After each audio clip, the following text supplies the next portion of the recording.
Halo Sobat Manhwa, bagaimana kabar kalian? Semoga kalian selalu dalam keadaan sehat. Kali ini kita akan kembali melanjutkan cerita Kick Off Sang Underdog Part 39. Bagi kalian yang belum menonton part sebelumnya silahkan cek playlist yang telah Mimin buat. Kalau sudah langsung saja kita lanjut ke ceritanya.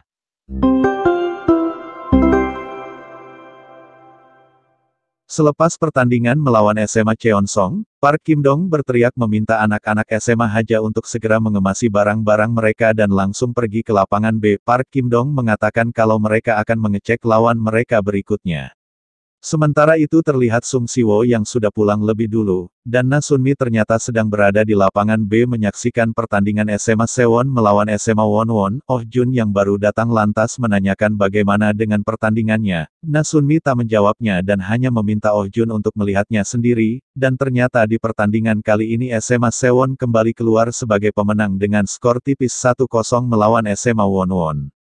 Selepas pertandingan itu Hyung-yu menatap ke arah Seong-won yang tertunduk sambil tersenyum tengil yang entah apa yang ia pikirkan. Lee Jae-ho langsung menghampirinya sambil mengulurkan tangannya dan mengatakan ini adalah permainan yang bagus. Lee Jae-ho meminta Seong-won agar jangan merasa buruk tentang kekalahan mereka karena mereka benar-benar hebat dan sangat sulit untuk dikalahkan. Sontak Seong-won menepis tangan Lee Jae-ho sambil mengatakan kalah tetap saja kalah. Ia lalu berjalan pergi sambil meminta Lee Jae-ho untuk menjauh darinya karena ia tidak butuh belas kasihan. Lee Jae-ho pun hanya bisa menghela nafas melihat kepergian Seong-won.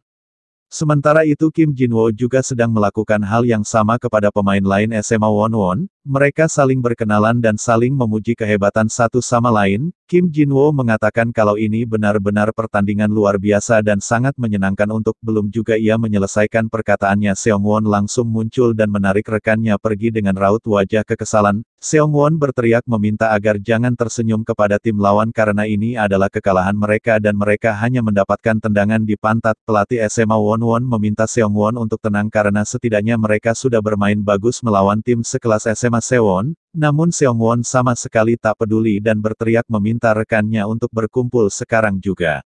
Seong-won dengan lantang memberitahu mereka semua jika ia melihat ada yang tersenyum mulai dari sekarang, maka ia akan langsung menghilangkan giginya. Di akhir Seong-won meminta mereka semua untuk segera mengemasi barang-barang mereka dan segera pergi ke bus. Kim Pil-jung pelatih SMA Wonwon hanya bisa terdiam dengan perasaan cemas membiarkan Seong-won yang mengambil alih tim.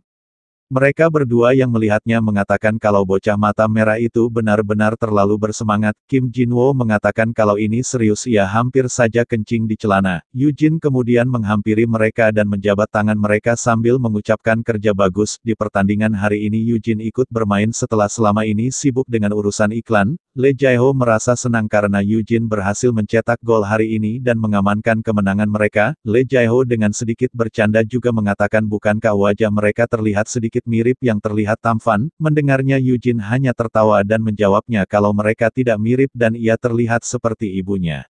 Lee Jae-ho lalu memegang rambut Yujin dan menanyakan tidakkah rambut panjangnya ini menghalanginya saat berlari, apakah dia tidak ingin memotongnya saja. Dengan sedikit tertunduk Yujin menjawabnya tapi sayangnya ia tidak bisa memotongnya, ia membutuhkannya untuk komersial dan sebagainya. Mungkin ia akan menggunakan ikat rambut saja lain kali sebagai gantinya. Mendengarnya mereka berdua mengatakan sungguh anak yang malang. Di waktu yang bersamaan manajer iklan yang selalu mengurus Yujin memanggil Yujin untuk segera pergi karena pekerjaan mereka sedang menanti. Tak punya pilihan lain Yujin pun berpamitan sambil mengatakan kalau ia senang bermain dengan mereka hari ini. Mereka juga mengatakan hal yang sama di mana Lee Jae-ho meminta Yujin untuk berhati-hati dan semoga dia beruntung.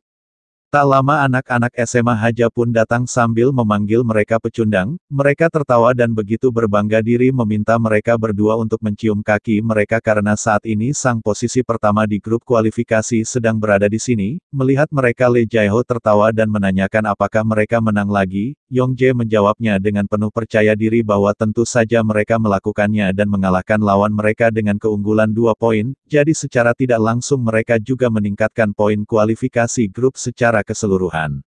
Mendengarnya mereka berdua tak menyangka kalau SMA Haja yang dulu redup bahkan tidak nampak sama sekali kini bisa berdiri di posisi pertama. Mereka pun lantas menanyakan siapa lagi lawan mereka berikutnya yang akan mereka hancurkan. Yong-jae menjawabnya dengan wajah konyol bahwa sepertinya mereka akan melawan SMA Myongwon dan Wonwon. Mendengar lawan mereka berikutnya mereka berdua seketika terdiam, melihat ekspresi mereka Yong Jae pun bertanya-tanya apa yang salah dengan mereka. Mereka berdua kemudian berjalan pergi di mana Lee Jae-ho meminta mereka berhati-hati dan semoga mereka beruntung di pertandingan selanjutnya. Sambil tertawa Kim Jin-woo mengatakan ia hanya ingin memberitahukan kalau SMA Myung-won dan Won-won benar-benar sangat brutal. Mendengarnya mereka semua seketika terdiam dengan raut wajah penuh ketegangan. Lee Jae-ho menoleh dan memperingati mereka dengan raut wajah serius untuk berhati-hati terutama kepada SMA Won-won. Lee Jae-ho mengatakan bahwa ada beberapa rumor jelek tentang mereka tapi belum ada yang dikonfirmasi, di mana Shin Dong-wook terlihat mengalami cedera tangan yang entah apa yang SMA Won-won lakukan padanya.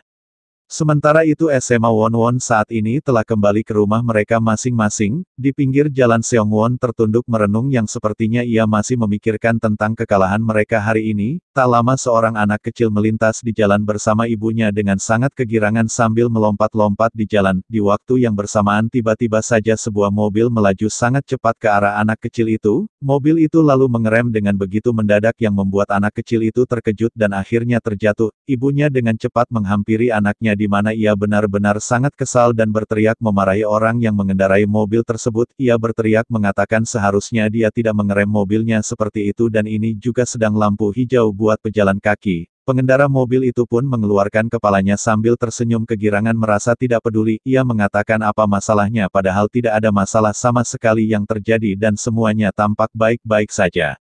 Melihat Seong-won yang berdiri di pinggir jalan, pria botak setengah itu pun meminta Seong-won untuk segera membantunya membawa keluar ibu dan anak itu dari jalannya. Sontak Seong-won langsung melayangkan kakinya dan menendang kaca spion mobil pria tersebut sampai terlepas yang membuatnya sangat terkejut. Ia benar-benar sangat geram dan kesal menanyakan kepada Seong-won tentang apa yang baru saja dia lakukan dan apa sebenarnya masalahnya dengannya. Pria itu pun membuka pintu mobilnya dan akan keluar memberi pelajaran kepada Seong-won. Ia juga mengancam akan menelpon polisi jika dia tidak mau mengganti biaya perbaikan mobilnya. Sontak Seong-won kembali melayangkan kakinya menutup kembali pintu pria jidat besar itu yang membuatnya kembali sangat terkejut. Pria itu pun mulai merasa ketakutan dan menanyakan apa yang ingin dia lakukan. Seong-won mendekatkan wajahnya di kaca mobil dengan raut wajah menyeramkan sambil menegaskan meminta pria itu agar tetap di dalam jika dia tidak ingin kehilangan satu anggota tubuhnya. Di waktu yang bersamaan seorang pria gondrong yang mengendarai motor datang dan mengambil kaca spion mobil pria tersebut. Ia lalu membawa Seong-won pergi bersamanya sambil melemparkan kaca spion pria tersebut mengenai kepala botak setengahnya.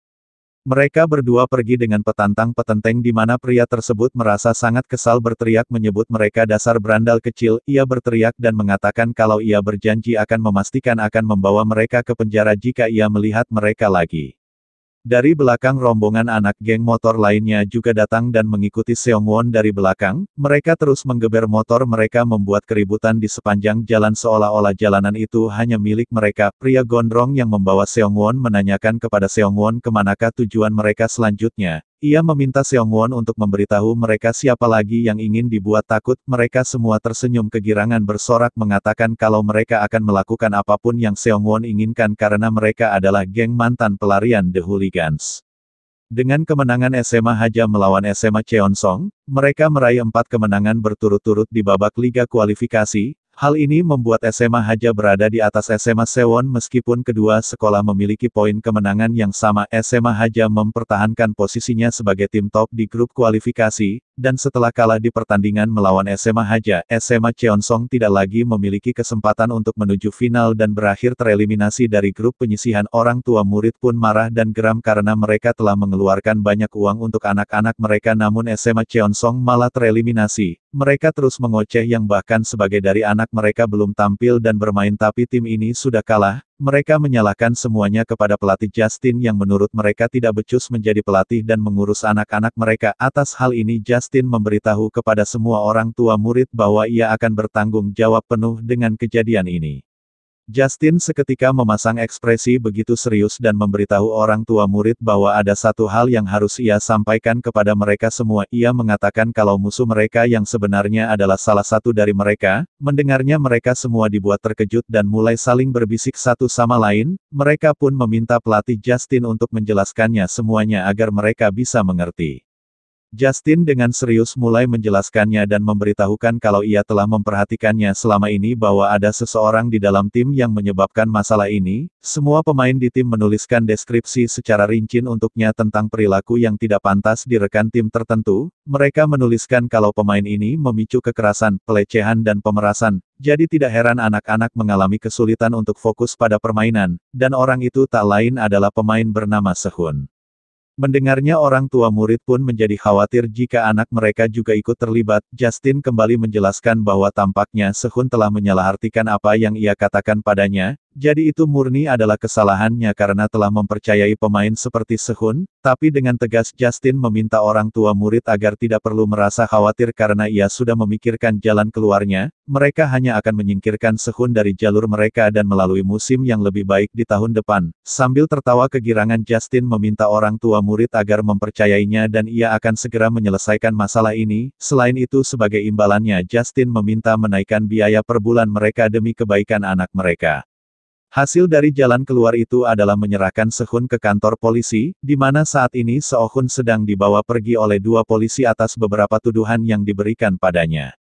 Sementara anak-anak SMA Haja mereka begitu sangat gembira mengadakan pesta atas kemenangan beruntun mereka dan juga sebagai tim yang mengamankan posisi pertama, mereka semua bertingkah seperti orang kesurupan tapi mereka semua menikmatinya dan tidak ada yang salah dengan itu. Tak lama tiba-tiba saja Hong Hakchul datang yang membuat mereka semua menatap ke arahnya, mereka terus menatap Hong Hakchul dengan seksama dan merasa kalau kesenangan mereka akan segera berakhir di sini. Hong Hakchul dan Park Kim-dong juga terus menatap kelakuan mereka dengan seksama dengan wajah datar dan tanpa mengatakan apapun, mereka pun mulai semakin cemas dengan keringat yang bercucuran deras. Situasi benar-benar menjadi hening di mana mereka hanya terus menatap satu sama lain tanpa mengatakan apapun. Entah dari mana sontak Hong Hakchul langsung mengeluarkan perlengkapan DJ-nya dan mulai bersorak mengajak anak-anak lainnya untuk mulai bersenang-senang. Mereka semua bersorak dengan lantang di mana Hong Hakchul meminta mereka untuk terus berteriak sampai atap mereka runtuh karena mereka benar-benar akan menggila hari ini demi posisi pertama mereka.